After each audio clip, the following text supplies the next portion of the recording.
মসজিদ হলো ইবাদতের ঘর। এটি পৃথিবীর সর্বশ্রেষ্ঠ উত্তম একটি জায়গা। পৃথিবীতে যত ধর্ম আছে প্রত্যেক ধর্মের উপাসনালয় আছে, যেখানে তারা উপাসনা করে। যেমন ইহুদি যারা, তাদের উপাসনালয়, এটার নাম হলো সিনাগাগ। সিনাগাগ হচ্ছে তাদের উপাসনালয়। এই উপাসনালয়ে ইহুদিরা রুকু করে না, শুধু সেজদায় তাদের মাথা রাখে বটে, কিন্তু সে মাথাটা গালের উপরে রাখে। গাল, আমরা নাক আর কপাল দিয়ে সেজদা করি, ঠিক কি না? কিন্তু ইহুদিরা সেজদা করে কিসের উপরে? গালের উপরে। তাদের কোনো রুকু নাই। গালের উপরে সেজদা করে কেন? এই পৃথিবীতে যত মানুষ এসছে, সমস্ত মানুষের মধ্যে সবচেয়ে বেশি আল্লাহর কাছে অপরাধী, আল্লাহর আদালতে সবচেয়ে বেশি যারা অপরাধী, সে জাতিটার নাম হলো কি? ইহুদি জাতি। ইহুদি জাতি ওয়ায়াকতুলুনাল আম্বিয়া বিগাইরিল হক। সকাল 8টা থেকে বেলা 10টার মধ্যে 2 ঘন্টায় 148 জন নবীকে তারা হত্যা করেছে। এরা নবী হত্যার আসামি। পবিত্র কোরআনে আল্লাহ বলছেন, ওয়ায়াকতুলুনাল আম্বিয়া বিগাইরিল হক। অন্যায়ভাবে 148 জন নবীকে তারা হত্যা করেছে। এই জন্যে আল্লাহ তাআলা এই পৃথিবীতে তাদের আজ পর্যন্ত কোনো স্থির রাষ্ট্র দেন নাই। ফাবাউ বিগাদাবিম মিনাল্লাহ। এই পৃথিবীর সর্বোচ্চ গজবের মধ্যে আছে ইহুদি জাতি। এবং সারা পৃথিবীর যত মুসলমান প্রতি রাকাতে, প্রতি ওয়াক্তের নামাজে, প্রতি রাকাতে তারা তাদের উপরে আল্লাহর কাছে মাগদুব হিসাবে তাদেরকে বলে থাকেন যে, আল্লাহ, এই অভিশপ্ত জাতির থেকে আমাদের দূরে থাকার জন্য আপনার কাছে পানা চাচ্ছি। গায়রিল মাগদুবি আলাইহিম ওয়ালাদ-দাল্লিন। এই অভিশপ্ত জাতি হচ্ছে ইহুদি, যারা নবী হত্যার আসামি। গালের উপরে সেজদা করে। কারণ হচ্ছে এরা 2 জন নবীকে খুব কষ্ট দিয়েছে। এই 2 জন নবীর মধ্যে একজন হলেন হযরত উযায়ের আলাইহিস সালাম, আরেকজন হলেন হযরত নবী মূসা আলাইহিস সালাম। নবী মূসা আলাইহিস সালাম ছিলেন খুব হিটেড পারসন, একজন অত্যন্ত গরম মেজাজের, রাগী। এ কথা বলবো না, বরং তিনি ছিলেন কি? একটু কথা বলেন। গরম মেজাজ। তো গরম মেজাজ হলে উনি আর খাতির করতেন না। আর গরম মেজাজের একমাত্র কারণ হলো ওনার হাতে ডান্ডা থাকতো, লাঠি থাকতো। তো ডান্ডা থাকলে ঠান্ডা করার জন্য উনি আর একটু মাত্র দেরি করতেন না। কথা কি বুঝতে পারছেন? তো ডান্ডা আছে তার, কান বরাবর একটা লাঠি। এই লাঠিটা এখনো আছে পৃথিবীতে। সুবহানাল্লাহ বলেন। যদি জীবনে কোনোদিন আপনার তোপকাপি মিউজিয়াম, ইস্তাম্বুল, তুরস্কে যদি যাবার সুযোগ হয়, তাহলে সেখানে একটা তোপকাপি মিউজিয়াম আছে। এই তোপকাপি মিউজিয়ামের মধ্যে সেখানে নবীদের অনেক স্মৃতিচিহ্ন রাখা আছে। তার মধ্যে হযরত ইউসুফ আলাইহিস সালামের মাথার পাগড়ি সেখানে আছে। হযরত আইয়ুব আলাইহিস সালামের দস্তানা, হাতমোজা, দস্তানা মানে হাতমোজা, তার হাতমোজা সেখানে আছে। হযরত নবী জাকারিয়া আলাইহিস সালাম যেই পাত্রগুলোতে পাক করে খেতেন, এই যে বাসনপত্র, হযরত জাকারিয়া আলাইহিস সালামের বাসনপত্র সেখানে সংরক্ষিত আছে। ঠিক সেখানে হযরত নবী মূসা আলাইহিস সালামের ওই লাঠি, যে লাঠি অজগর হয়ে গিয়েছিল, ফেরাউনের সাথে যুদ্ধ করতে গিয়ে যে লাঠিটি ফাইদা ইয়া সুবানুম মুবিন, বিশাল অজগরের আকৃতি ধারণ করেছিল, যে লাঠিটা দিয়ে হযরত মূসা আলাইহিস সালাম ফেরাউনের প্রতিবাদ করেছিলেন যে তুমি নিজকে খোদার আসনে বসাতে চাচ্ছ, এই লাঠি দিয়ে তোমার পায়ের গোড়ালি সাইজ করে দেব। সে লাঠিটি এখনো সেখানে আছে। হযরতে প্যারা নবী রসুল করিম সাল্লামের দাড়ি মোবারক, তার মাথার চুল মোবারক, কেশ মোবারক সেখানে আছে। হযরতে ইমাম হাসান এবং হুসাইন এবং খাতুনে জান্নাত হযরতে ফাতেমাতুজ জাহরা রাদিয়াল্লাহু তাআলা আনহা, তাদের গায়ের পোশাকও সেখানে আছে। সম্মানিত সুধী, হযরতে নবী মুসা আলাইহিস সালাম এই জাতির উপরে রেগে গেলেন কঠিনভাবে। নবী মুসাকে তারা এত বেশি বিরক্ত করেছিল যে মুসা আলাইহিস সালাম আল্লাহর কাছে আবেদন করেছিলেন যে আল্লাহ, এদেরকে ছাড় দেওয়া যাবে না।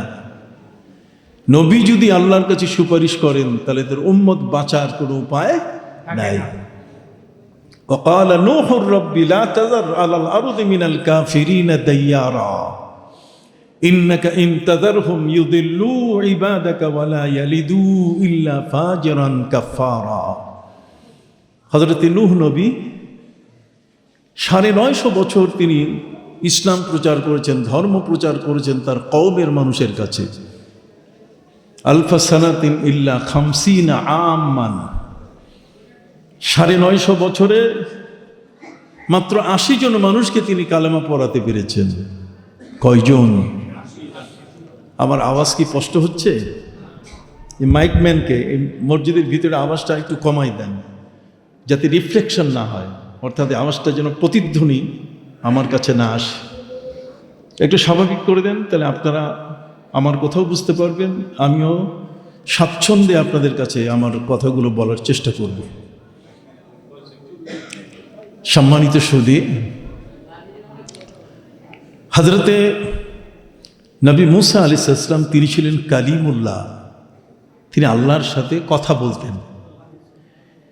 আল্লাহর সাথে তার হট টার্ম ছিল, যোগাযোগ এত সতেজ ছিল যে ওয়াইফাই কানেক্ট কখনো নষ্ট হতো না। তুর পাহাড়ে উঠলে নবী মুসা আল্লাহর সাথে কথা বলতেন। নবী মুসা আলাইহিস সালাম আল্লাহকে বললেন যে আল্লাহ, এই জাতি শুধু বিরক্ত করে, আমি মান্না সালোয়ার ব্যবস্থা করছি আপনার কাছ থেকে। মান্না সালোয়া রাতের বেলায় পাখি, আর ভোরবেলায় শিশির, তার অর্থ হলো শীতের কুয়াশা গাছের পাতার উপরে পড়লে যেমন ভিজে থাকে শিশির, এরকম শিশির সকালবেলায় মাখনের মতো এরা খায়। আর রাত হলে পরে ঘুমাবার আগে গাছগুলোতে এসে কতগুলো পাখি বসে যায়, ওই পাখিগুলো উড়ে না, পাখি ধরার সাথে সাথে পাখি জবাই করা লাগে না, এর পেখমগুলো ধরে টানলেই উপরে চামড়া উঠে যেত এবং এটি আল্লাহ তাআলার পক্ষ থেকে একটা বেহেশতি খাবার হয়ে যেত। তো বেহেশতি খাবার আর সকালের মান্না, সকালের যেটা তাদের খাবার, এই মাংনা খাবার পাইয়া এদের মগজ ঠিক ছিল না। এরা আল্লাহর কাছে বলছে যে এই একটা খাবার পছন্দ লাগতেছে না, অতএব আপনি খাবার পরিবর্তন করে দেন, চেঞ্জ করে দেন, মেনু বদল করে দেন। আপনি আমাদেরকে মিম বাকেলেহা ওয়া কিস্তাইহা ওয়া ফুমেহা ওয়া আদাসেহা ওয়া বাসালেহা, আপনি আমাদের পেঁয়াজ দেন, কথা বল না, আপনি আমাদের ডাল দেন, এগুলো কি খাবার দেন, এক খাবার পছন্দ হয় না। মুসা নবীকে বহু বিরক্ত করেছে এরা। নবী মুসা আলাইহিস সালাম আল্লাহর কাছে বলেন যে আল্লাহ, এই জাতিকে নিয়ে আপনি যা সিদ্ধান্ত নেবেন, আমি চাই এই জাতি বড়ই দুষ্ট। আল্লাহ বলছেন তাহলে কাজ করি, ওয়া রাফা'না ফাওকাকুমুত তুর, আমি তুর পাহাড় উপরে উঠাই ধরি আর তুর পাহাড় ফেলে দিয়ে এদেরকে মশলা বাটা করে দেই। নবী মুসা আলাইহিস সালাম তাদেরকে শোনালেন যে এখন আল্লাহ তোমাদেরকে ছাড়বেন না, তুর পাহাড় উপরে উঠতেছে। পবিত্র কোরআন বলছে ওয়া রাফা'না, আমি উত্তোলন করেছি, ফাওকাকুমুত তুর, তোমাদের উপরে তুর পাহাড়। এই ইহুদিরা যখন তুর পাহাড় উপরে উত্তোলন হচ্ছে, আল্লাহকে সন্তুষ্ট করার একটা বড় পথ। যতগুলো অপরাধ আছে, আল্লাহকে যদি আপনি সন্তুষ্ট করতে চান তাহলে আল্লাহকে সন্তুষ্ট করার একটাই পথ আছে, সেটা যদি আপনি সেজদায় পড়ে যান। সুবহানাল্লাহ, আসতে কইলেন কেন? আল্লাহকে খুশি করার, আল্লাহকে সন্তুষ্ট করার সর্বোচ্চ যে যে বিষয়টা, খুশি করার যে মাধ্যমটা, সেটা হলো কি? সেজদা। আমার প্রিয় নবী সাল্লাল্লাহু আলাইহি সাল্লাম বলেছেন, আকরাবু মা ইয়াকুনুল আবদু ওয়া হুয়া সাজিদুন, বান্দা যখন সেজদায় পড়ে যায় তখন আল্লাহ আর ওই বান্দার মধ্যে দূরত্ব থাকে না, তখন সে আল্লাহর কুদরতি পায়ের উপরে সেজদা করে। সম্মানিত শুধু এই ইহুদিরা এই তুর পাহাড়টা যেন তাদের গায়ে না পড়ে, এই জন্য ওরা সেজদায় পড়ে গেছিল। কিন্তু সেজদায় পড়ার পরে ওদের মনের ভয়, চোরের মন পুলিশ পুলিশ, ওদের মনের মধ্যে ভয় যে বোধহয় পিঠের উপরে আমাদের উপরে পড়লো। এই জন্য তারা কি করছে জানেন? এই সেজদাটাকে বদল কইরা গালের উপরে তাকায় থাকে আকাশে, যেটা পড়তেছে না উঠতেছে। কথা বল না, এই যে গালের উপরে পড়তেছে না উঠতেছে, এটাই এক পর্যায়ে তাদের সেজদা হয়ে গেছে। এই জন্য ইহুদিরা তাদের সিনাগগ, আমরা যেমন মসজিদ বলি আর ওরা বলে কি সিনাগগ, এই সিনাগগে তারা সেজদা করে গালের উপরে। আর খ্রিস্টানদের হচ্ছে গির্জা, এখানে তারা রুকুও করে না, সেজদাও করে না, বেঞ্চের উপরে বসে থাকে তাদের ফাদারের কথা শুনে। কথা বুঝতে পারছে? মন্দিরের অবস্থা আপনাদের জানা আছে। প্যাগোডার মধ্যে বৌদ্ধরা ঠিক অনুরূপভাবে তারা সেইভাবে, এদের কারো কোনো রুকু সেজদা নাই। আজকে আমরা মসজিদে এসছি, আমার মনে হয় খুব অল্প সময়ে মসজিদটা নির্মাণ হয়েছে। এই মসজিদটা নির্মাণ বেশি দিনের নয়। আপনি জানেন এই পৃথিবী নয়, জগৎ সৃষ্টি করার সময় আল্লাহর প্ল্যানে, আল্লাহ যখন আসমান এবং জমিন সৃষ্টি করলেন, আল্লাহর প্ল্যানের মধ্যে ছিল মসজিদ। সুবহানাল্লাহ, সব আগে কইয়া শেষ করছেন, আমার জন্য বাকি রাখেন নাই, কাজে বেশিক্ষণ টিকে যাবে না। সম্মানিত সুধী, এই মসজিদটা করা হয়েছে, এটা কয়টা কাতার হবে, এর বারান্দা কি হবে, এর ডান বামে কয়টা জানালা গ্রিল হবে, ইমাম সাহেবের মেহরাব, মসজিদের থাকার জায়গা, এগুলো সব প্ল্যানের মধ্যে আছে, আছে কিনা? তো আল্লাহ তাআলার বিশাল একটা প্ল্যান, তিনি মসজিদ করছেন, তিনি পৃথিবী তৈরি করছেন, জগৎ তৈরি করছেন। এই জগৎ তৈরির মধ্যে তার প্ল্যানে আল্লাহ তাআলা সপ্তাকাশে প্রথম তিনি মসজিদ প্রতিষ্ঠা করেছিলেন। সাত আসমানে মসজিদ, এই মসজিদের বারান্দায় একজন নবী সবসময় বসে আছেন। 1,24,000 অথবা 2,24,000 নবী এবং রসুল যারা আছেন, তাদের মধ্যে একজন নবীকে আল্লাহ তাআলা এই বাইতুল মামুরের বারান্দার সামনে আল্লাহ বসায় রাখছেন। এই নবীর কাজ হলো রিসিপিং, তার মানে গ্রহণ করা এবং প্রবোধ দেওয়া, সান্ত্বনা দেওয়া। এই ছোট ছোট শিশুরা, শিশু অবস্থায় যারা মারা যায়, মায়ের গর্ভে যে শিশুটি মারা গেল, মায়ের গর্ভে মারা যাওয়ার প্রক্রিয়াটা 4 মাস 10 দিনের সময় রুহ আসে। 4 মাস 10 দিনের আগে কোনো শিশু মারা যায়, কোনো শিশু রুহ পাওয়ার পরে আবার কি মায়ের পেটে মারা যায়, কেউ সাবালক হওয়ার আগে মারা যায়। কথা বলেন, শৈশবকালে মারা যায়। যে শিশুরা মারা যায়, এদের রুহগুলোকে, এই শিশুগুলোকে রিসিভ করার জন্য ওই নবী বসে আছেন সেখানে। এই শিশুরা, এদের রুহগুলো ওখানে যখন যায়, তো রুহগুলো কান্দে, বাবার জন্য কান্দে, মায়ের জন্য কান্দে। তখন ওই নবী তাদেরকে সান্ত্বনা দেন। নবী কি দেন? বাচ্চাদেরকে সান্ত্বনা দেন যে থামো, তোমাদের মা বাবা অতি শিগগির আসতেছে, আর তোমার মা বাবার জন্য মায়ের চুল পেকে যাবে, বাপের দাড়ি পেকে যাবে, আস্তে আস্তে আল্লাহ নোটিশ দিতে থাকবেন, একটার পর একটা। দাঁত ভাঙতেছে, চোখের জ্যোতি কমতেছে, হাড়ে ব্যথা হইতেছে, লিভারে সমস্যা, কিডনি যাইতেছে, একের পর এক নোটিশ। কার পক্ষ থেকে? আল্লাহর পক্ষ থেকে। জোরে বলেন, কার পক্ষ থেকে? আল্লাহ। আল্লাহর পক্ষ থেকে এই নোটিশগুলো যখন আসে, তখনই মা বাবা সবাই আস্তে আস্তে বুঝতে পারে যে পৃথিবীতে আর আমার বেশি দিন নাই। তখন পাপের সংখ্যা কম হয়, গুনাহ আর করতে চায় না। ধাক্কাইয়া এই বুড়া মানুষগুলোরে আর কখনো মদের আড্ডাখানায়, গানের মজলিসে কতক্ষণ তাকে কখনো কোনো পাপের কাজে নেওয়া যায় না। এই জন্য হাদিস শরীফের মধ্যে এসছে যে একজন মানুষ যত বয়স বাড়ে তত সে মসজিদমুখী হয়, যত বয়স বাড়তে থাকে তত কি, যদি জীবনে 60 বছরের হায়াত পায় আল্লাহ তাআলা তার জীবনের অর্ধেক গুনাহ মাফের সুযোগ করে দেন। 60 বছরের পরে যদি 70 বছর বয়স হয়, তাহলে 70 বছর বয়স হয়ে গেলে 1/3, অর্থাৎ এখানে আমরা বলতে পারি যে 3 ভাগের 2 ভাগেই কত 2/3 অলরেডি তার কি হয়ে যায়, মাফ হয়ে যায়। 80 থেকে 100 বছরের বয়স পেলে আল্লাহ তাআলা আস্তে আস্তে তাকে মাসুম বেগুনা বানায় দেন। এই জন্য কখনো আল্লাহর কাছে মৃত্যু কামনা করা যাবে না। যত বড়ই অসুস্থতা আসুক না কেন, তারপরও মনের মধ্যে রাখতে হবে যে আল্লাহ আমাকে বাঁচায় রাখতেছেন, এর অর্থ হলো যে আমাকে তওবা করার পথ এখনো তিনি খুলে রেখে দিয়েছেন। সর্বোত্তম ইবাদতের জায়গা হলো কি, মসজিদ। প্রথম মসজিদ আল্লাহ বানিয়েছেন সপ্তাকাশে। ওই 7 আসমানের বারান্দায় যে নবী বসে আছেন তিনি হলেন মুসলিম মিল্লাত, মুসলিম জাতির পিতা হযরতে নবী ইব্রাহিম আলাইহিস সালাম। বাবা আদম আলাইহিস সালাম যখন জান্নাতে, তখন তিনি এই জান্নাত থেকে এই মসজিদের কাছে আসতেন।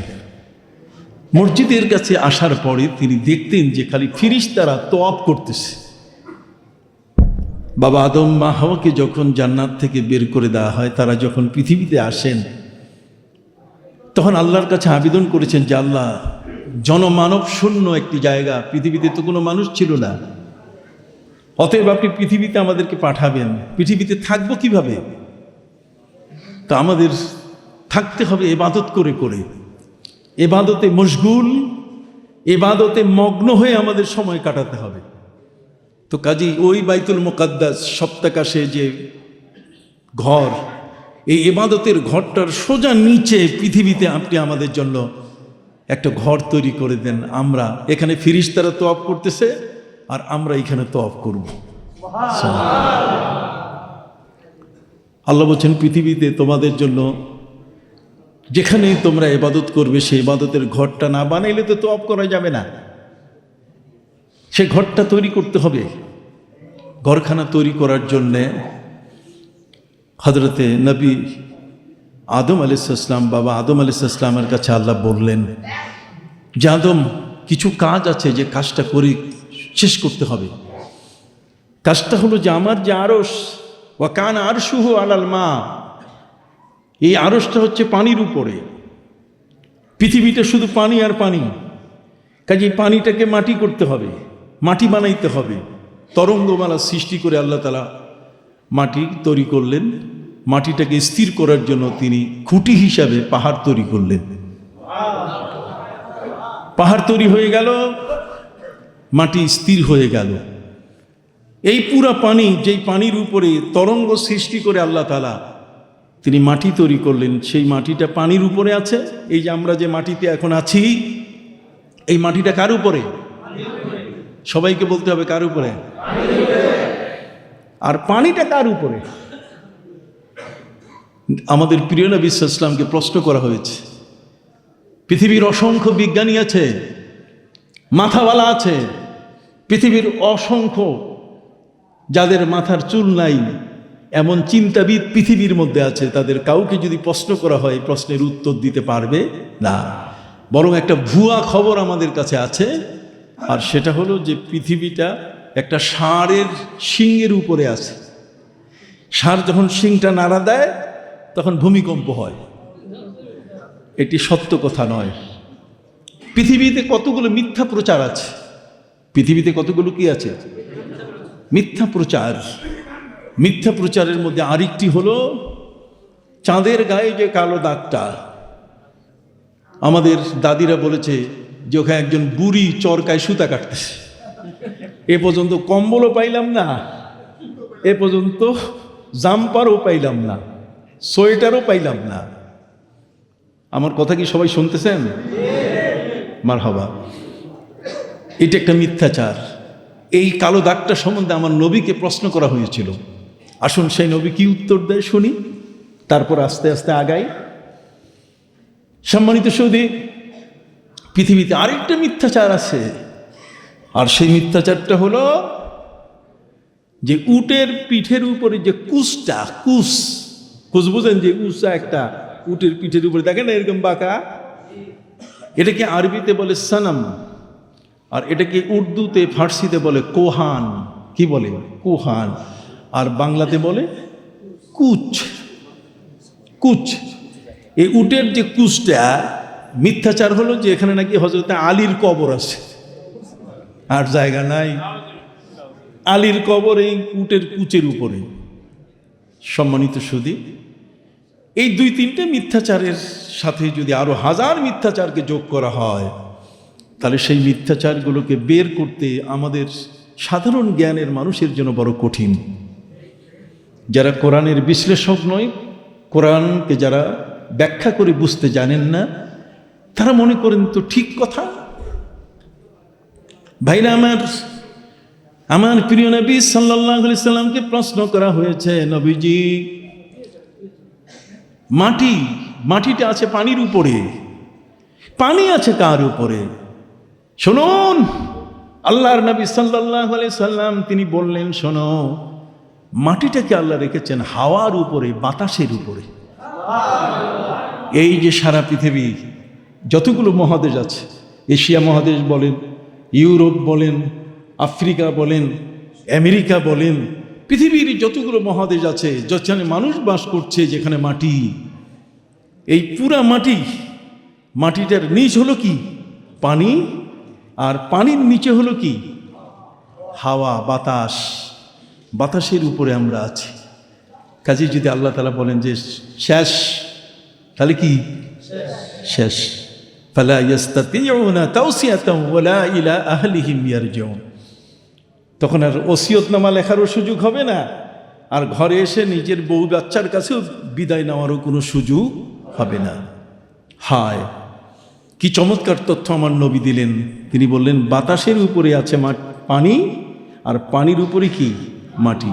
আর মাটির উপরে আমরা, গাছপালা, তৃণলতা, আর পাহাড়কে আল্লাহ তাআলা পেরেক হিসেবে সৃষ্টি করেছেন। সুবহানাল্লাহ। প্রিয় নবী সাল্লাল্লাহু আলাইহি ওয়াসাল্লাম মদিনা মুনাওয়ারায় তিনি তার ঘরে বিশ্রাম নিচ্ছেন। নবীজি ঘরের ভিতরে আরাম করছেন। ঠিক এই মুহূর্তে নবীজির কাছে খবর এলো যে হুজুর, 40 জন মানুষ আসছে, এদেরকে আমরা কখনো দেখি নাই, আমাদের সাইজের সাথে বনে না। আমেরিকার মানুষ ওদের সাইজে আমাদের বনে, ইরানের মানুষ ওদের সাথে সাইজে বনে না। পৃথিবীর এক এক অঞ্চলের মানুষ কি এক এক সাইজের।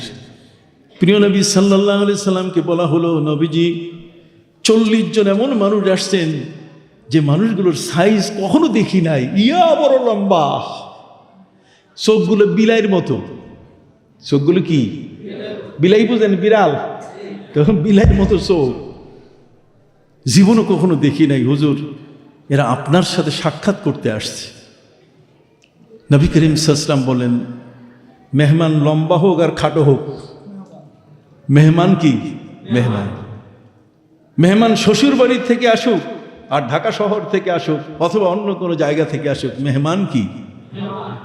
মাই তেরা মেহমান, মান ইয়া না মান, মানো আর না মানো, আমি তোমার কি? মেহমান। সম্মানিত শুধু অতএব মেহমান, নবী করিম সাল্লাল্লাহু আলাইহি ওয়াসাল্লাম বলছেন, মান কানা ইউমিনু বিল্লাহি ওয়াল ইয়াউমিল আখির ফালইউকরিম দাইফা। যে আল্লাহকে বিশ্বাস করবে এবং রসুলকে আখিরাতকে বিশ্বাস করবে, সেজন্য তার ঘরের মেহমানকে সম্মান দেয়, মেহমানকে যেন কখনো অপমান না করে। কি আপনারা বুঝতে পারছেন কিনা? হাত উঠান দেখি, আমি একটু বুঝি। মারহাবা, নারে তাকবীর, নারায়ে রিসালাত, ইয়া রাসূলুল্লাহ সাল্লাল্লাহু আলাইহি ওয়াসাল্লাম।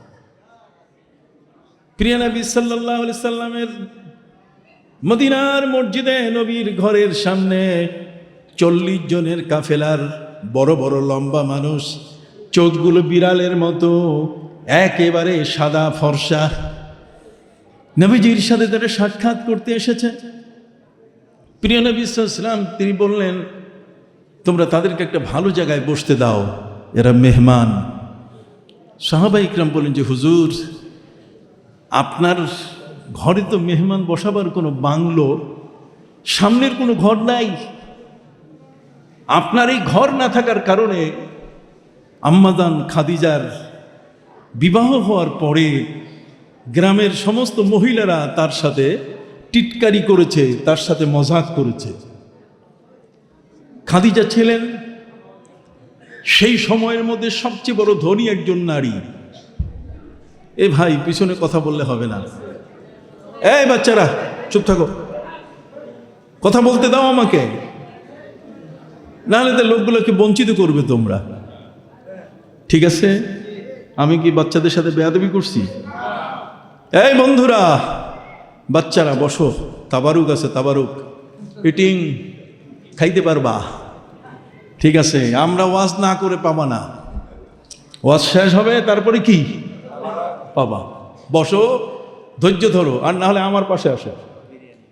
ও তাও বিরিয়ানি, মাশাআল্লাহ মাশাআল্লাহ, বিক্রমপুরের মুন্সিগঞ্জের বিরিয়ানি। আলহামদুলিল্লাহ কর। খাওয়ার আগে শুকরিয়া শেষ, তাহলে আর প্যাকেট নিয়ে লাভ কি? বলতেছিলাম আমি আমার ভাইদের খিদমতে, মহানবী সাল্লাল্লাহু আলাইহি ওয়াসাল্লামের দরবারে 40 জন মেহমান। সাইজে মিল নাই, কালারে মিল নাই, গায়ের রঙে কি নাই, মিল নাই, চোখগুলোও কি বিড়ালের মতো, এরকম হ্যান্ডসাম এরা আসছে। নবীজি সাল্লাল্লাহু আলাইহি ওয়াসাল্লাম সাহাবা ইকরামকে বললেন যে যেই আসুক না কেন, বিড়ালের চোখ হোক আর যেই চোখেই হোক, এ তো আমার মেহমান, অতএব তাদেরকে বসতে দাও। বসতে দিতে গিয়ে সাহাবা ইকরাম বলেন, হুজুর ওদের বসতে দিব কোথায়? বসতে দেওয়ার জায়গা না থাকার কারণে আম্মাজান আয়েশা খাদিজাতুল কুবরা যখন আপনার সাথে বিয়ে বসে, তখন আশপাশের মহিলারা আম্মাজান খাদিজার কিছু রাখে নাই, তাকে এইটা বলছে ওটা বলছে যে তুমি এমন একজন ব্যক্তির সাথে বিয়ে বসলে, এ তো মেহমান বসাবার জায়গা নাই। আম্মাজান আয়েশা রাদিয়াল্লাহু তাআলা বলেন, আমি ছিলাম একজন ধনাঢ্য মহিলা, আমার জীবনে প্রথম বিয়ে হয়েছিল, আমার একটি বাচ্চা জন্ম নেওয়ার পরে স্বামী মারা যায়, আমার পরিবার আমাকে দ্বিতীয় বিয়েতে দেয়, সেখানেও আমার স্বামীর মৃত্যু হয়, একটি সন্তান। আমি সিদ্ধান্ত নিয়েছিলাম আর বিয়ে বসবো না, আমি আমার বাপের দেওয়া পৈতৃক সম্পত্তি যেটা আছে এটা এবং আমার ব্যবসার টাকা দিয়ে আমি চলতে পারবো, আর বিয়ে শাদী করব না। কিন্তু আমার এই ব্যবসাটা বেশ কিছুদিন থেকে খালি নোকসান, কতক্ষণ না নোকসান আর নোকসান, যাকেই দেই সেই ভাউচার ধরাই দেয়। ভাউচার বোঝেন? হ্যাঁ, যে এই তেল এত লাগছে, এই লাগছে, সেই লাগছে, লাভ নাই, খালি নোকসান। আমি চিন্তায় পড়ে গেলাম। একসময় আমার কাছে খবর আসলো যে মক্কার জমিনের মধ্যে এমন একজন মহান ব্যক্তি, যিনি বিশ্বস্ত আলামিন, যিনি 2 নম্বর জীবনে কোনোদিন বুঝেন না। ফরমালিন বলেন, মানুষের সাথে দুষ্টামি বলেন, কোনোটার সাথে তার জীবনের সম্পর্ক নাই। তিনি হলেন একজন শ্রেষ্ঠ মহান ব্যক্তি, আল আমিন, তিনি বিশ্বাসী। কয় তাহলে লাস্ট টেস্টটা করা যাক, কি বলেন তাই না?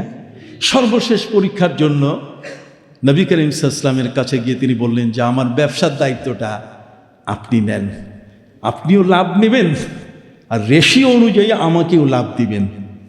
ঠিক আছে? প্রিয় নবী সাল্লাল্লাহু আলাইহি ওয়াসাল্লাম বললেন, ঠিক আছে, তুমি যদি অর্থ দাও আমি তোমার টাকাটা নাড়াচাড়া করে, যেমন আমাদের ব্যাংকগুলো ক্লায়েন্টের টাকা নিয়েই তো ব্যাংক, আপনি টাকা না রাখলে ব্যাংক কিছুই না। কথা বুঝতে পারছেন? ব্যাংকিং পদ্ধতি চালু হচ্ছে নবীর এই আদর্শ থেকে।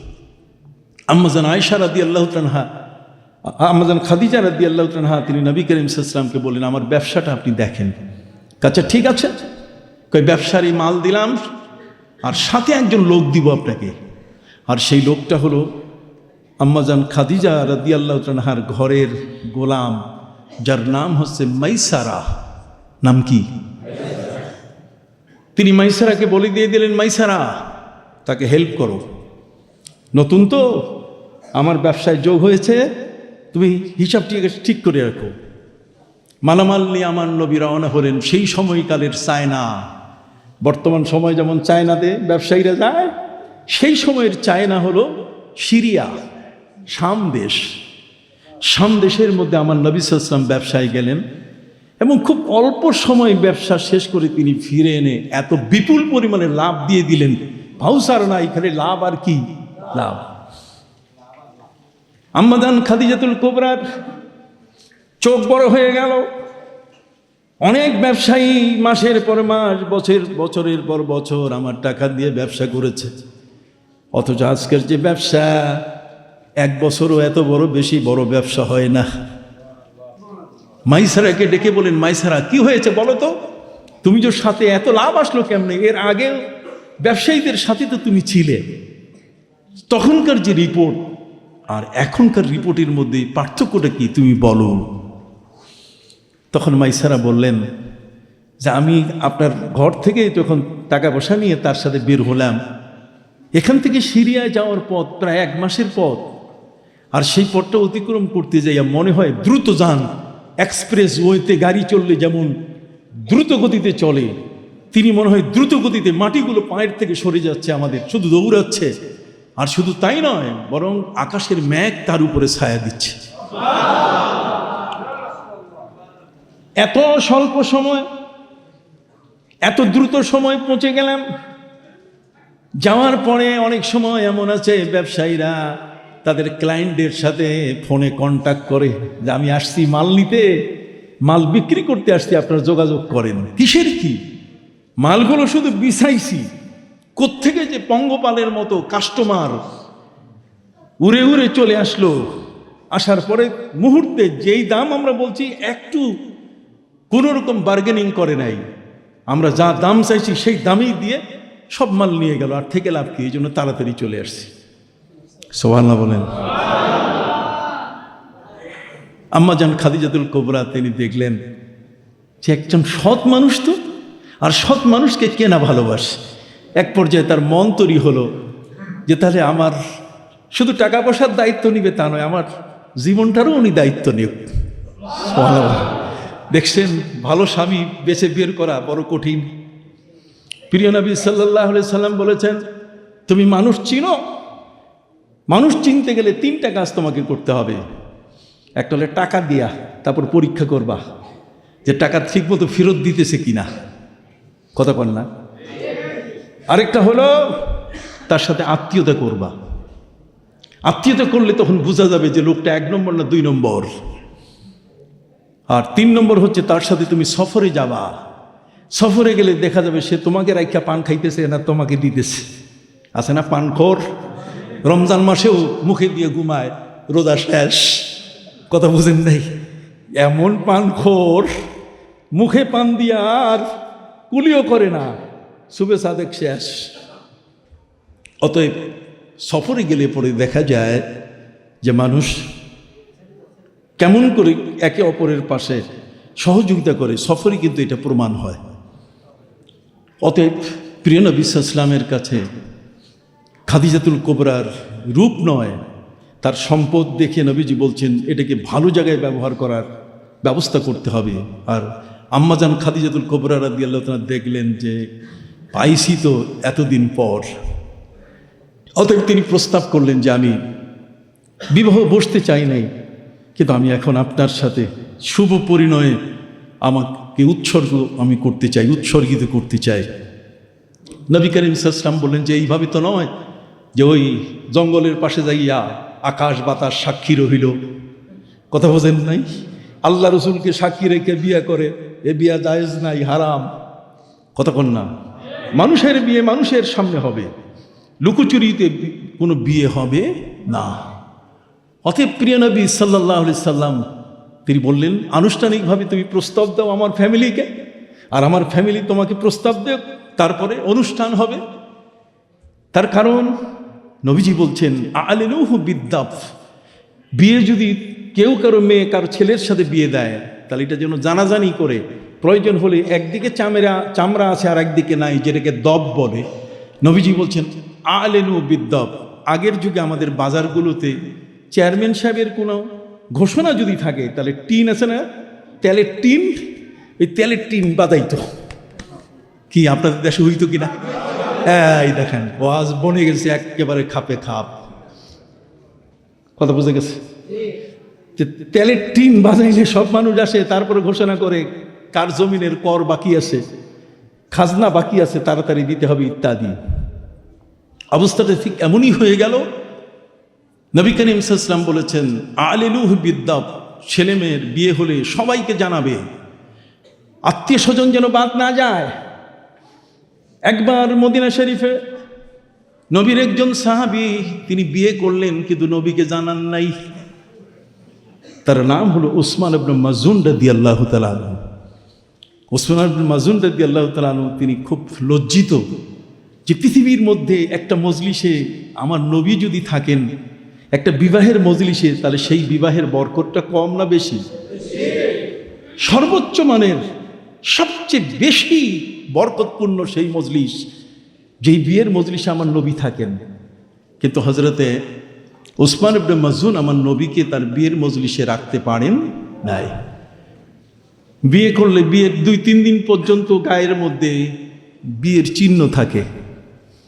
হযরতে উসমান ইবনে মাযুন রাদিয়াল্লাহু তাআলা আনহু নবীজির মসজিদে গিয়ে তিনি নবীকে ছেড়ে থাকবেন, নবীকে ছেড়ে দূরে থাকবেন, সাহাবায়ে কেরামের এই ধরনের কোনো মানসিকতা ছিল না। হযরতে উসমান ইবনে মাযুন তিনি নবীর মজলিসে আসলেন, কিন্তু বসলেন সবার পিছনে। লজ্জা, তার বিয়েতে তিনি নবীকে দাওয়াত দেন নাই। আমরা হলে তো সেতে ফেটে যেতাম পুরা। হ্যাঁ, আমার মুরিদ, আমার বায়াত, আমার ভক্ত আমারে না কইয়া বিয়ে করছে, যাক ওর সাথে আর কোনো সম্পর্ক নাই। নবীজি সাল্লাল্লাহু আলাইহি ওয়াসাল্লাম তাকে দেখলেন যে উসমান ইবনে মাযুন উনি পিছনে বসা, কিন্তু বিয়ের পোশাকটা এখনো ফেলতে পারেন নাই। তিনি সবার সামনে বললেন, উসমান, এই উসমান ইবনে মাযুন, আউলিম ওয়ালাউ বিশাতিন। নবীজি বললেন, তুমি বিয়েতে আমারে রাখতে পারো না, এই জন্য লজ্জা পাচ্ছ? আমি রাসূল মাইন্ড করছে কিনা? নবীজি বলছেন, আমি মাইন্ড করি নাই, বরং আউলিম ওয়ালাউ বিশাতিন, যদি সুযোগ হয় তাহলে বিবাহ উত্তর একটু খাওয়ার ব্যবস্থা কইরো। আমরা যারা বাদ করছি সবাই আমরা এসে তোমার জন্য কি করব? দোয়া করব। কপাল খুলে গেল কমিউনিটি সেন্টারের মালিকের। কতক্ষণ না, কপাল খুলে গেল কার? কমিউনিটি সেন্টারের মালিক যারা, তাদের কপাল খুলে গেল পুরা। এখন দেখেন না কি চমৎকার ব্যবসা করে মুরগির ঠ্যাং দিয়া আর বুরহানি দিয়া। এই বুরহানি মুরগির ঠ্যাং যেটাই আপনি বলেন না কেন, হযরত উসমান ইবনে মাযুন রাদিয়াল্লাহু তাআলাকে নবীজি বললেন, আউলিম ওয়ালাউ বিশাতিন, যে তুমি যদি একটা ছাগলের গোশত দিয়েও পারো, খাসির গোশত দিয়েও যদি পারো, তাহলে অলিমা করো। অলিমা সুন্নাত। জরুরি অলিমা কি? নবীজি বলছেন 3টা জিনিসে দেরি করবে না। সবাই বলেন কয়টা? একটা হলো নামাজের ওয়াক্ত যদি আসে তাহলে দেরি করবা না, পরে পড়ব। নামাজের ওয়াক্ত আসলে মসজিদের আজান শুনলে সাথে সাথে নামাজটা আদায় করবে। দ্বিতীয় নম্বর যেটা আমি রাসূল তোমাদেরকে বলতে চাই, যদি জানাজা হাজির হয়, কথা কন না, জানাজার নামাজ উপস্থিত হলে সাথে সাথে কেউ মারা গেলে জানাজায় লেট করবে না, জানাজা তাড়াতাড়ি পড়ার চেষ্টা করবে। আর তৃতীয় নম্বর, নবী করিম সাল্লাল্লাহু আলাইহি ওয়াসাল্লাম বলছেন, যদি কেউ কাউকে খিতবা দেয়, কি দেয়? খিতবা। খিতবা, খিতবা শব্দের অর্থ যদি কেউ কারো মেয়ের বিবাহের প্রস্তাব দেয়, তার বিবাহের প্রস্তাব দিলে যদি ছেলে পক্ষ আর মেয়ে পক্ষ যদি মোটামুটি মিলে যায় যে বিয়ে হতে পারে, নবীজি বলছেন আর দেরি করবা না, সাথে সাথে করে ফেলবা। তখন আত্মীয় স্বজন, তোমার ভাই ঢাকার ইসলামপুরে আছে, কথা কন না, তোমার আত্মীয় সে মাল কেনার জন্য চায়নায় গেছে, ওই চায়নায় বড় ভাই আসবে, অমুক আসতে হবে না, তুমি যদি দেরি করো তো মাঝখানে শয়তান পড়বে। তখন শয়তান বলবে যে তোমার মেয়েটার হাতটা এটা সাদা, কথা কন না, এটার একটা চোখ টেরা, দুনিয়ার যত বাজে কথা এগুলো বলে তোমার মেয়েটার বিবাহ নষ্ট করবে। এই ধরনের শয়তান বাটপার লোক আছে কিনা? আবার বলেন আছে কিনা? সংশোধন হয়ে যাওয়ার জন্য বলতেছি। বন্ধুরা আমার, প্রিয় নবী সাল্লাল্লাহু আলাইহি ওয়াসাল্লামকে তিনি মজলিসের মধ্যে ডাকতে পারেন নাই। হযরতে উসমান ইবনে মাজুন নবীজি ইচ্ছা করলে মাইন্ড করতে পারতেন, কিন্তু নবীজি কি চমৎকার দয়াল নবী, কি হাসি মুখে উড়াই দিলেন। নবীজি বললেন, বিয়েতে নিতে পারো নাই, নিশ্চয়ই আমার আইন তুমি পালন করেছো যে বিবাহের ক্ষেত্রে যদি মিল হয়ে যায় তাহলে দেরি করা যাবে না। কাজে তোমার জীবনে এমন ঘটনা ঘটেছে, আউলেম বলা ওলাও বেশাতিন, যদি আমার মতো আরও কেউ বাদ পড়ে থাকে তাহলে তুমি অলিমার ব্যবস্থা করো। সেই অলিমার মজলিসে আমরা গিয়ে তোমার জন্য কি করব? দোয়া করব। সুবহানাল্লাহ বলো। এ হলেন আমার নবী। প্রিয় নবী সাল্লাল্লাহু আলাইহি ওয়াসাল্লামের জীবনের বিবাহের ক্ষেত্রে আম্মাজান খাদিজাতুল কুবরা যখন প্রস্তাব করলেন, আনুষ্ঠানিকভাবে বিবাহ হলো। কিন্তু বিবাহ হওয়ার পরে আম্মাজান খাদিজা বলেন যে আমি স্বামীর ঘরে গেলাম, স্বামীর ঘরে একটা মেয়ে যখন যায় তখন তার চাহিদার শেষ নাই।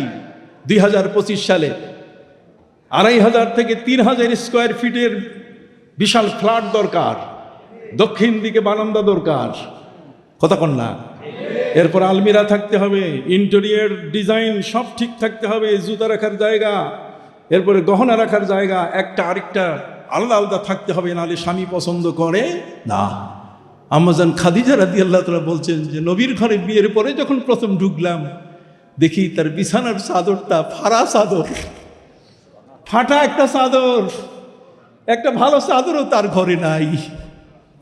আজকের মেয়েরা কি এরকম স্বামী দেখলে যদি স্বামীর ঘরে দেখে যে চাদর কি ছিঁড়ে গেছে, তাহলে পরের দিনেই পরের মুহূর্তে টেলিফোন করে তার বাবারে বলবে, বাবা তুমি দিছ কোথায়, তুমি তার কাছে বিয়ে দিছ, তুমি বিদেশি লোক চোখে দেখলা না? এর তো ঘরের মধ্যে কি ওই যে বিছানা, তার ছিঁড়া চাদর, আমি একটা নতুন বউ, আমার সবার জন্য তার বিছানা একটা ভালো চাদর নাই। কি আছে না, ডিমান্ড করে মেয়েরা, আছে কিনা? এর নাম ডিমান্ড। কথা খেয়াল করেছেন? সম্মানিত শুধু আম্মাজান খাদিজাতুল কুবরা শুধু নয়, হযরতে আয়েশা রাদিয়াল্লাহু তাআলা নবীর স্ত্রী আম্মাজান আয়েশা রাদিয়াল্লাহু তাআলা, তার উপরে আমি একটি বই লিখেছি, মদিনার কান্না। বলুন বইটার নাম কি? বইটাতে কি আছে? বইটাতে আছে যে নবীজি হিজরত করে মদিনায় গেলেন, আম্মাজান 7 মাস পরে, মা আয়েশা 7 মাস পরে নবীর সাথে মিলিত হয়েছেন মদিনায়। মদিনায় যেখানে নবীজির রওজা, এটা ছিল আম্মাজান আয়েশার হুজরাখানা। কথা বল না। এই হুজরাখানার উপরে কোরআনের সূরা আছে, সূরা হুজরাত। নবী করিম সাল্লাল্লাহু আলাইহি ওয়াসাল্লাম আম্মাজান আয়েশাকে নিয়ে তিনি ওই ঘরে ছিলেন। আম্মাজান আয়েশা তিনি বলেন যে নবীকে নিয়ে এমন একটা ঘরে ছিলাম, এত কনজাস্টেড একটা ঘর, যে ঘরটাতে 2 জন ছাড়া 3য় জন শোয়া যাইত না। 2 জন মানুষ ঘরে শয়, আপনি দেখেন না মাপ করে, 2 জন মানুষ কি ঘরে শয়, 3য় জন সেখানে নেওয়া যায় না। তাহলে ঘরটা বড় না ছোট? প্রশস্ত না কনজাস্টেড? কনজাস্টেড। আম্মাজান খাদিজা রাদিয়াল্লাহু তাআলা যেমন তিনি পেলেন নবীজির বিছানার উপরে কি ফাড়া ছিঁড়া চাদর, আর আম্মাজান আয়েশা বলেন যে নবীর ঘরে ঢুকার পরে দেখি ঘরের ভিতরে যে একজন দাঁড়াবো, দাঁড়াইতে মানুষ, এই দেখেন না কত ফিট উঁচে, অন্ততপক্ষে 17 ফিট 18 ফিট উঁচুতে এই ছাদটা। মসজিদের ছাদ একটু উঁচা হয় বেশি, আর বাড়ির ছাদ আরও নিচা হয়। কথা বুঝতে পারছেন? আম্মাজান আয়েশা বলেন যে নবীজির যে ঘরটাতে আমি সংসার শুরু করলাম, সেই সংসার করার ঘরটা আমি দাঁড়াইলে উপরের যে পাটাতনটা, আমি বুঝাইতে পারতেছি কিনা, উপরের কি পাটাতন, এই যে উপরের ওইটা ছাদ বলে না, আর কাঠের হইলে ওটার কি কয়, পাটাতন বলে। কথা বুঝতে পারছেন? অতএব সেই পাটাতনটা আমার মাথায় চান্দির মধ্যে লাগতো। নবীর ঘরে সংসার শুরু করলাম, দাঁড়াইতে পারি না, পাটাতন আমার মাথার চান্দিতে লাগে। আরো বড় অবাক কাণ্ড, আম্মাজান আয়েশা রাদিয়াল্লাহু তাআলা বলেন নবীকে নিয়ে যেখানে রাত্রে ঘুমাতাম, সেই ঘরখানা এমন ছিল কোনো জানালা ছিল না, কোনো জানালা ছিল না। জানালা যদি না থাকে সাফোকেশন হয়, শ্বাসকষ্ট হয়, বাতাস আসা যাওয়া করতে পারে না। প্রিয় নবী সাল্লাল্লাহু আলাইহি সাল্লামের দরজার মধ্যে কোনো দরজা, কাঠের দরজা ছিল না, তিনি চামড়া ঝুলাই রাখতেন, চামড়ার পর্দা। আম্মা জান আয়েশা রাদিয়াল্লাহু তাআলা নবীর সাথে যে ঘরে সংসার করছেন, আজকের মেয়েরা যদি সেই ঘরে সংসার শুরু করে 2 দিন পরেই ডিভোর্স। কথা কন না, ডিভোর্স, তোমার সংসার আমি করব না, তোমার এই ঘরে আমি থাকতে আসি নাই, না হলে তুমি ঢাকা শহরে বড় বিশাল ফ্ল্যাট ভাড়া নাও, এই ছোট্ট ঘরে আমি থাকবো না। কি বলেন, ঠিক কিনা? কত বড় কঠিন দাবি। আম্মা জান আয়েশা রাদিয়াল্লাহু তাআলার পরে যখন এই ঘরগুলো ভাঙ্গা হয়, তখন মদিনায় কান্নার রোল পড়ে গেছিল। মদিনাবাসীরা বলছে যে এই ঘরগুলো ভাঙবেন না, এগুলো পৃথিবীর যে সমস্ত পুরুষ নারী নবীর মদিনায় আসবে, ওরা এসে দেখবে যে নবীর জীবনটা কত কষ্টের ছিল। আম্মা জান আয়েশা রাদিয়াল্লাহু তাআলার জীবনটা ছিল কত কষ্টের। ছোট্ট একটা কনজাস্টেড রুমে, যেখানে নবী সিজদা করলে তার শোয়ার জায়গা থাকতো না, যেখানে রুকু করলে তার শোয়ার জায়গা কি থাকতো না। মা বোন যারা আছেন, আপনারা একটু ভালো করে আজকে শুনে নেন। আম্মা জান খাদিজা রাদিয়াল্লাহু তাআলা তিনি বলেন, নবীর ঘরে প্রথম গেলাম, নবীর ঘরে যাওয়ার পরে সেখানে বিছানার চাদর কি ফাড়া, কোনো বাংলো নাই, কোনো বারান্দা নাই। ঘরের বারান্দা থাকে, কোনো বারান্দা নাই, কিচ্ছু নাই। এখন মক্কার সমস্ত মেয়েরা আমারে ক্রিটিসাইজ করতেছে যে তুমি জম্মের ঠকা ঠকছো, তুমি এমন একজনকে স্বামী হিসেবে গ্রহণ করছো, তুমি কি জম্মের ঠকা ঠকছো। কারণ বারান্দা নাই, কিচেন রুম নাই, লিভিং রুম নাই, কথা বলছে গেস্ট রুম নাই, বাইরের বাংলো নাই, কিচ্ছু নাই। খাদিজা, তোমার তো টাকার অভাব নাই, তুমি এই স্বামীকে বেছে নিলা কেন? তুমি জম্মের ঠকা ঠকছো। আম্মা জান খাদিজা রাদিয়াল্লাহু তাআলা তাদেরকে বললেন, শোনো, আমি জম্মের ঠকা ঠকি নাই, বরং জম্মের জিতা জিতছি। আমার মতো পৃথিবীতে কেউ জিততে পারে নাই। আমি হলাম 40 বছর বয়সের একজন 2 বারের বিবাহিতা নারী। আমাকে নবী গ্রহণ করেছেন, আর নবীকে তো আমি পেয়েছি ইনটেক, তার মানে এর আগে তিনি আর বিয়ে করেন নাই।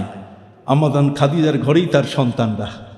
কথা বুঝতে পারছেন? শুধু একজন সন্তান ইব্রাহিম মারিয়া কিপ্তিয়ার গর্ভে, মদিনা শরীফে তার মাজার এবং কবর আছে। বলতেছিলাম বন্ধুদের ক্ষেত্রে যে হযরতে আম্মা জান খাদিজা, এই বাচ্চারা কথা বলো না ভাইয়া, তোমরা তো ভদ্র মানুষ, মুন্সিগঞ্জ মানে ভালো শব্দ। শুধু আম্মা জান খাদিজা রাদিয়াল্লাহু তাআলার কথা এই কারণে আপনাদের সামনে আমি তুলে ধরলাম। তিনি নবীর সংসার করেছেন। নবীর সংসার করা এমন একজন মহিয়সী নারী, তার বাড়ির, নবীর বাড়ির সামনে কোনো বাংলো নাই, বিছানার উপরে চাদর কি ফাটা, সেরা চাদর। অতএব ওই 40 জন মেহমান আসছে না, 40 জন মেহমান বসাবে কোথায়? নিজের ঘরের চাদরই তো কি সিরা। 40 জন মেহমানকে বসাবেন কোথায়? কনজাস্টেড ঘর। অতএব তিনি সাহাবায়ে কিরামকে বললেন, সাহাবীরা, তোমরা এই 40 জন মেহমানের জন্য একটা ভালো বসার জায়গা করো। সাহাবায়ে কিরাম বলেন, হুজুর, এই ভালো বসার জায়গা তো আমাদের কাছে নাই, আপনার কোনো বাংলো নাই, আছে খেজুর গাছের ছায়ার নিচে তাদেরকে বসতে দেওয়া, ঘাসের উপরে আমরা বসতে দেই।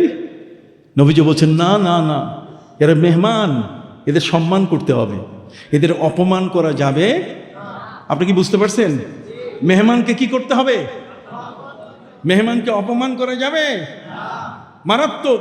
মেহমানকে অপমান যদি কেউ করে তাহলে তার কিন্তু বড় বিপদ। সম্মানিত সুধী, নবীজি বললেন, সাহাবীরা, এর চেয়ে ভালো জায়গা দেখো। সাহাবায়ে কিরাম বললেন, হুজুর, ভালো জায়গা কোথায় পাবো? পাহাড়ে যখন সূর্য ঢলে যায় তখন ছায়া পড়ে, এই ছায়াটা ঠান্ডা ছায়া, কাজেই আমরা মেহমানদেরকে পাহাড়ের পাশে ছায়ার মধ্যে ঠান্ডায় বসতে দেই। নবীজি বললেন, না, মেহমান এদেরকে আরো সম্মানের জায়গায় বসাতে হবে। সাহাবায়ে কিরাম বললেন, হুজুর, 2 বার যেহেতু নবীজি ডিনাই করলেন, নাকচ করে দিলেন, 3য় সাহাবীদের অভ্যাস ছিল সাহাবীরা কথা বলতেন না, আর আমাদের ছেলেরা কথা কইতেই থাকে, বাবা তুমি বুঝো, তুমি কচু বুঝো। কথা বুঝেন নাই? বাবরে কচু গাছ দেখায় দেয়, কতক্ষণ না, বাবরে কোন গাছ দেখায়? কচু গাছ, মনে রাখবা ভাইরা, তোমাদের এই কথা বলে যাবে না কেউ। সম্মানিত সুধী, বাবার দাম দেয় না, মায়ের দাম দেয় না, অথচ সেই বাপ মা তাকে বড় করলো, তাকে ব্যারিস্টার বানালো, মিনিস্টার বানালো, তাকে ব্যাংকের বড় ম্যানেজার বানালো, তাকে বড় পদস্থ কর্মকর্তা বানালো, আর সেই বাপ সেই মা কিছুই বুঝে না। সম্মানিত সুধী, নবী করিম সাল্লাল্লাহু আলাইহি ওয়াসাল্লামের সাহাবীদের অভ্যাস ছিল, নবী যখন বলতেন দুইবার যে না, তাহলে সাহাবায়ে কেরাম আর তৃতীয়বার কোনো প্রস্তাব করতেন না। তৃতীয়বারে সাহাবায়ে কেরাম তারা বলতেন আল্লাহু ওয়া রাসূলুহু আ'লামু, আল্লাহ এবং তার রসুল ভালো জানেন এই 40 জন মেহমান বসবে কোথায়। সুবহানাল্লাহ। প্রিয় নবী সাল্লাল্লাহু আলাইহি ওয়াসাল্লাম সাহাবীদের বললেন, শুনুন, আমার দিকে তাকান। প্রিয় নবী সাল্লাল্লাহু আলাইহি ওয়াসাল্লাম তিনি বললেন, সাহাবীরা শোনো, তোমরা তাদেরকে খেজুরের নিচে, খেজুর গাছের নিচে বসতে দিলে না, তোমরা পাহাড়ের গায়ের পাশে যে ছায়া সেখানেও বসতে দিলে না, তাহলে আমি একটা উত্তম জায়গা বলি। কই বলেন? কই বেলালকে ডাক দাও। হযরতে বেলাল দৌড়ে এসে বললেন, লাব্বাইকা ওয়া সাদাইকা ইয়া রাসূলুল্লাহ, হে আল্লাহ রসুল, আপনার প্রতি সম্মান, আমি হাজির। হযরতে বেলালকে নবীজি বললেন, আমার মসজিদের চাবি তোমার কাছে না? তুমি না মুয়াজ্জিন? হ্যাঁ। কই তাহলে আমার এই 40 জন মেহমানকে মসজিদে বসতে দাও। 40 জন মেহমানকে মসজিদে বসতে দেওয়া হলো। এরা কারা? এরা অচেনা মানুষ, বড় বড় লম্বা মানুষ, কথা কন। এরা সবাই খ্রিস্টান, ক্যাথলিক। খ্রিস্টান ক্যাথলিক 40 জন মানুষকে মসজিদে বসতে দেওয়া হলো। এই 40 জন মানুষ বসা, আমার নবী সাল্লাল্লাহু আলাইহি ওয়াসাল্লাম তাদের সাথে দেখা করতে আসলেন। দেখা করার সময় এই সমস্ত ব্যক্তি তার পরিচয় দেওয়ার আগে নবী করিম সাল্লাল্লাহু আলাইহি ওয়াসাল্লামকে বলছেন যে আপনি এসছেন আমাদের সাথে কুশল বিনিময় করতে, কিন্তু আমাদের একটু প্রেয়ারের সময় হয়েছে, আমাদের ধর্ম আচরণ, আমাদের ধর্মের যে কিছু উপাসনা আছে এটা করার সময় হয়ে গেছে, এখন কি করতে পারি বলেন, বাইরে যাব না কোন জায়গা? একটু জায়গা দেখেন। নবীজি বলছে আমার মসজিদে শুরু করো।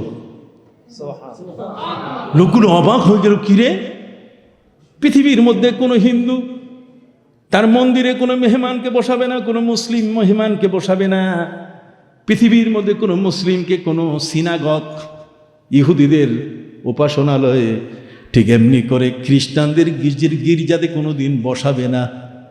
কিন্তু মুসলমান 40 জন ক্যাথলিক খ্রিস্টান, তাদেরকে বসালো কোথায়? সবাই জবান খুলে বলেন কোথায়? এখন মসজিদে বসাবার পরে নবীজি তাদেরকে জিজ্ঞেস করছেন, পরিচয় দাও। 40 জনের প্রোফাইল, হাই প্রোফাইল। প্রোফাইল বোঝেন? তাদের জীবনের অবস্থান, তাদের শিক্ষা দীক্ষা, তাদের মর্যাদা সম্মান অনেক বড়। তারা বাইজেন্টাইন থেকে আসছেন, তারা আসছেন রোমান সম্রাটের দরবার থেকে। রোমান সম্রাটের এরা এক একজন মন্ত্রী, এক একজন শিক্ষামন্ত্রী, সমাজ কল্যাণ মন্ত্রী, এই সেই ইউনিভার্সিটির প্রফেসর, কথা বুঝতে পারছেন? সৌরবিদ, অমুক তমুক, এই সবগুলো একসাথে মিলে আসছে। তারা আসার পিছনে কারণ হলো তারা একটা খবর পেয়ে গেছে আমার নবীর সম্পর্কে, যে নবীজি মুহাম্মদ সাল্লাল্লাহু আলাইহি ওয়াসাল্লাম এমন একটা দেশ পরিচালনা করছেন যেই দেশে কোনো জেলখানা নাই। কি নাই? আপনি সুবহানাল্লাহ বলবেন না একটু জোরে? কি নাই? আমার একটু গরম পানি। সম্মানিত সুধী, জেলখানা নাই পৃথিবীর মধ্যে, শুধুমাত্র একটা দেশ ছাড়া আর কোথাও পাওয়া যাবে না। সেই সময়কালে আমার নবীজির দেশ হলো মদিনা মুনাওয়ারা। সেই মদিনা মুনাওয়ারার মধ্যে কোনো জেলখানা কি নাই? জেলখানা নাই। জেলখানা নাই মানে টিন চোর নাই, গম চোর নাই। জেলখানা নাই মানে ব্যাংকের টাকা চোর নাই। এমন একজন মহান রসুল যে যার দেশের মধ্যে প্রত্যেকটা মানুষই ভদ্র, কেউ 2 নম্বর বলতে গেলে কিছু জানে না, কথা বলেন না। জমি জমা, টাকা পয়সা, বিবাহ শাদী সবখানে তারা শৃঙ্খলার সাথে আছে। দেশটা এমন একটা দেশ যে দেশে কি নাই? জেলখানা নেই। আরেকবার সুবহানাল্লাহ বলেন। ওরা দেখতে আসছে, ওরা দেখতে আসছে। দেখতে আসার পরে এখন অবাক হচ্ছে। নবী করিম সাল্লাল্লাহু আলাইহি ওয়াসাল্লাম তাদের জিজ্ঞাসা করে, হাই প্রোফাইলের এক একজন, সবাই ছোটোখাটো না, বড় বড় এক একজন ব্যক্তি। নবী করিম সাল্লাল্লাহু আলাইহি ওয়াসাল্লাম বলেন, এখন যদি আপনার চান আমাকে আপনি প্রশ্ন করেন। কথা কন না? আপনার যদি চান তাহলে আমাকে প্রশ্ন করেন, আমি প্রশ্নের উত্তর দিব। আপনার কি জানতে চাচ্ছেন? ওরা বলছে, নবীজি এত বড় লম্বা ঝুলি নিয়ে আসছি, প্রশ্ন নিয়ে, প্রশ্নের ঝুলি নিয়ে আপনার কাছে আসছি যে অনেক প্রশ্ন করব, কিন্তু আপনি যে আতিথেয়তা দেখালেন, মসজিদে আমাদেরকে বসাইলেন, আর আমাদেরকে উপাসনার যে সুযোগের উন্মুক্ত বিষয়গুলো আপনি বললেন, তাতে আমরা মাথা হেড হয়ে গেছে। মাথা হেড বুঝেন? মাথা মানে তো হেড, মাথার ইংরেজি কি? হেড। তার মানে মাথা হেড হয়ে গেছে, তার মানে মাথা নিচু হয়ে গেছে। আপনার এত চমৎকার আদর্শ যে আমাদের মতো ক্যাথলিক খ্রিস্টানের মতো একটা জাতি হওয়ার পরও আপনি সারা বিশ্বের সমস্ত মানুষের মাথায় হ্যামারিং করছেন, এমনভাবে আপনি আঘাত করলেন যে আঘাতের কারণে আমরা আজকে এখানে 40 জন আপনার মসজিদে বসার সুযোগ পেয়েছি। এই উদারতাই প্রমাণ করে যে আপনার দেশে জেলখানা থাকার কথা না। এটাই প্রমাণ করে যে আপনার দেশে আপনি হলেন সর্বোচ্চ মানের একজন মহান ব্যক্তি। প্রিয় নবী সাল্লাল্লাহু আলাইহি ওয়াসাল্লাম তাদেরকে বুঝালেন যে দেখো, এই সমস্ত বলে যদি খালি খালি যাও তাহলে পরে বদনাম করবা যে ঠিক মতো খাওয়াই নাই, প্রশ্ন করার সুযোগ দেয় নাই, অতএব তোমরা প্রশ্ন করো। তখন প্রশ্ন করতে গিয়ে তারা যে প্রশ্ন করেছিল তার মধ্যে একটা প্রশ্ন ছিল, আকাশের গায়ে যে চাঁদ, চাঁদের কালো দাগটা কিসের? সুবহানাল্লাহ বলেন। আকাশের চাঁদের গায়ে কালো দাগটা কিসের? এই কালো দাগটি কিসের দাগ? আমার নবী সাল্লাল্লাহু আলাইহি সাল্লাম তিনি বললেন, এটা কোনো বুড়ি সেখানে চরকায় সুতা কাটছে তার দাগ নয়, বরং এটা হলো জিবরিল আমিনের ডানার আঘাতের দাগ। জিবরিল আমিন তার ডানা দিয়ে এখানে আঘাত করছে। আঘাত করছেন কেমনে? আল্লাহ তাআলা সূর্য এবং চন্দ্র, ওয়া জাআলনাল লাইলা ওয়ান নাহারা আয়াতাইন, আল্লাহ সূর্য চন্দ্রকে সমানভাবে সৃষ্টি করেছেন ফারেনহাইট তাপ দিয়া। এরপরে ফামাহাউনা আয়াতাল লাইল ওয়া জাআলনা আয়াতান নাহারি মুবসিরাতান লিতাবতাগু ফাদলাম মির রাব্বিকুম ওয়া লিতাআলামু আদাদাস সিনিনা ওয়াল হিসাব। আল্লাহ বলেছেন, আমি সূর্য চন্দ্রকে সমান আলো দিয়ে সৃষ্টি করেছি, কিন্তু সূর্য দিনের বেলায়, আর রাত তৈরি করতে গেলে আমার এই চাঁদের আলোটা কমাইতে হবে। এই জন্য আমি জিবরাইলকে বলছি, ভাই একটু কমাও। তো জিবরাইল কমাইতে যাইয়া ওনার যে পাখা আছে না, 600 পাখা, এই পাখা খুলে শুধু বাতাস করছে যে কমাও। আমরা কুপি বাতি আগে ছিল, ছোটো ল্যাম্পো, এটা যেমন ফু দিয়ে নিবাই, ঠিক অনুরূপভাবে তার ডানার আঘাত দিয়ে দিয়ে যখন একের পরে এক কমানো শুরু করলো, আস্তে আস্তে সেটা ডিম লাইট হয়ে গেল। আলো এত চমৎকার আলো, হুয়াল্লাযী জাআলাশ শামসা দিয়াআন ওয়াল কামারা নূরা, ওই মহান আল্লাহ যে সূর্যকে আলোক প্রদীপ বানিয়ে দিয়েছেন আর চন্দ্রকে আলোকিত পাত্র বানিয়ে দিয়েছেন। এটা রেডিয়াম লাইট। সুবহানাল্লাহ বলেন। এই রেডিয়াম লাইট, এই ধরনের নবী সাল্লাল্লাহু আলাইহি ওয়াসাল্লামকে প্রশ্ন করা হয়েছে। হযরতে আলী রাদিয়াল্লাহু তাআলা কবর, এটা উটের পিঠে কুচের মধ্যে হবে, এটা হয়। আল্লাহ পাক রব্বুল আলামিন বলছেন, আফালা ইয়ানজুরুনা ইলাল ইবিলি কাইফা খুলিকাত, আমি কিভাবে তৈরি করেছি, সৃষ্টি করেছি উটকে, তুমি কি জানো? উটের যে কুচটা, এটা হলো তার পানির কন্টেনার। এই উটটা শত শত মাইল অতিক্রম করার আগে এটা পানি এখানে রিজার্ভ করে নেয়। সুবহানাল্লাহ। তাহলে দেখেন ইসলামের তথ্য কত চমৎকার। অনেক লম্বা আলোচনা, আমি সংক্ষিপ্তভাবে আপনাদের কাছে বলতে চাই। আয়াত পড়েছি, ইয়া আইয়ুহান নাসুত্তাকু রাব্বাকুমুল্লাযী খালাকাকুম মিন নাফসিন ওয়াহিদা ওয়া খালাকা মিনহা যাওজাহা ওয়া বাসসা মিনহুমা রিজালান কাসীরান ওয়া নিসা ওয়াত্তাকুল্লাহাল্লাযী তাসাআলুনা বিহি ওয়াল আরহাম ইন্নাল্লাহা কানা আলাইকুম রাকিবা। আদম এবং হাওয়া, এই দুজন থেকে আজ আমাদের সৃষ্টি। কি বলেন, ঠিক কিনা? সারা পৃথিবীর মধ্যে আমরা সৃষ্টি হয়েছি। সেই বাবা আদম আল্লাহর কাছে বলে কাবা ঘর নিয়ে আসছেন, আর আমার নবী তিনি আল্লাহর কাছে বলছেন যে আল্লাহ, বাবা আদমকে তো আপনি কাবা ঘর দিলেন, আর আমি কুবায় মসজিদ বানালাম, মসজিদে নববী, কিন্তু আমার উম্মতের জন্য একটা উপহার দিয়ে যান যে কিয়ামত পর্যন্ত এই উপহারটা তারা পেতেই থাকবে, এই উপহারটা তাদের জন্য জারি হয়ে থাকবে। আল্লাহ, আপনি আমার উম্মতের জন্য একটা উপহার দিয়ে দেন। আমার নবী বলেন, আল্লাহ তাআলা আমাকে 5টা উপহার দিলেন। কয়টা? উতিতু খামসান লাম ইউতাহুন্না ক্বাবলি ওয়া জুইলাত লিয়াল আরদু মাসজিদান ওয়া তুহুরা। আল্লাহ পাক রব্বুল আলামিন আমাকে 5টা উপহার দিলেন, তার মধ্যে একটা হলো আমার উম্মত, সারা পৃথিবীর জমিনটা আমার উম্মতের জন্য আল্লাহ মসজিদ হিসাবে তিনি দান করে দিলেন। পৃথিবীর যেখানে আপনি মসজিদ করবেন, কথা কন না, নবীজি বলছেন সেখানে আমার উম্মতের নামাজ হয়ে যাবে, সেখানে আমার উম্মতের কি হবে? নামাজ। নবী ইব্রাহিম আলাইহিস সালাম কাবা ঘর তিনি পুনর্নির্মাণ করেছেন 2600 বছর পর। কাবা ঘরের হযরতে নূহ নবীর প্লাবনে সব ভেঙে গেছিল। নবী ইব্রাহিম সেটা খুঁজে পেয়ে এরপর আল্লাহ পাক রব্বুল আলামিনের কাছে তিনি আবেদন করলেন যে আল্লাহ, আমি কাবা পাচ্ছি না। আল্লাহ বলছেন কাবা পাইতে গেলে তোমাকে অপেক্ষা করতে হবে, আকাশে মেঘ দিচ্ছি। কারণ মক্কায় 6,500 পাহাড়, 6,500 পাহাড়ের মধ্যে কোথায় কাবা ঘর পলিমাটি পড়ে লুকিয়ে আছে কোনো খবর নাই। 2600 বছর পর্যন্ত কেউ দেখে নাই মক্কার মাটিতে কাবা ঘর কোন জায়গায়। কথা খেয়াল করেছেন? আল্লাহ তাআলা বলছেন, ইব্রাহিম, আমি আকাশে মেঘ পাঠাই দিচ্ছি, মেঘের ছায়া যেখানে পড়বে তার নিচেই কাবা আছে, তুমি দাগ টেনে দাও। নবী ইব্রাহিম আলাইহিস সালাম দাগ টেনে কাবা ঘরের অংশটা নির্ধারণ করে ফেললেন। আল্লাহ বললেন, ইব্রাহিম, এই যে জায়গাটা, এটার নাম হলো বাক্কা। এটার নাম কি?